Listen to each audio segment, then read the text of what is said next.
The rain set early in tonight. The sullen wind was soon awake.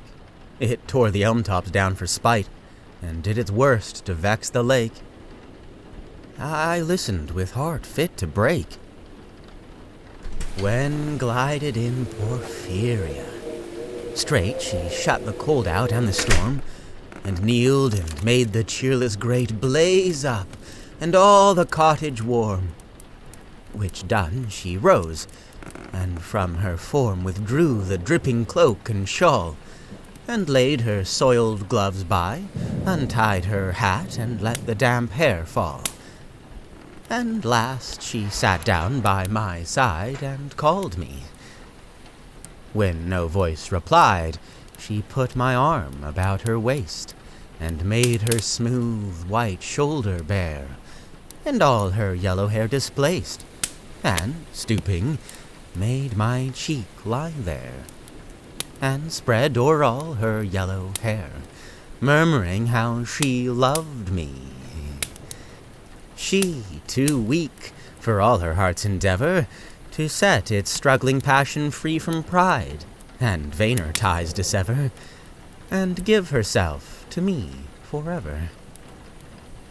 But passion sometimes would prevail, nor could tonight's gay feast restrain a sudden thought of one so pale for love of her, and all in vain.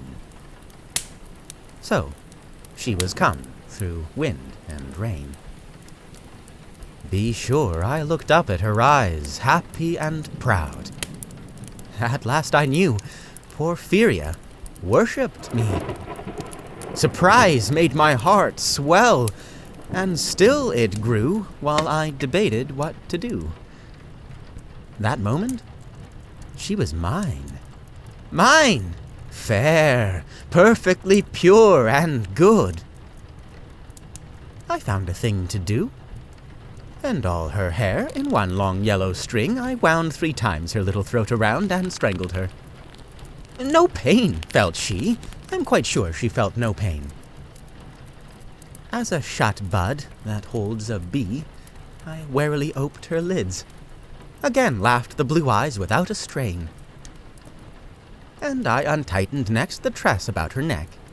Her cheek once more blushed bright beneath my burning kiss. I propped her head up as before, only this time my shoulder bore her head, which droops upon it still.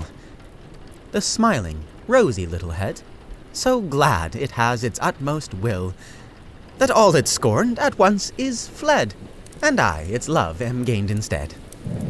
Porphyria's love! She guessed not how her darling one wish would be heard. And thus we sit together now, and all night long we have not stirred, and yet God has not said a word.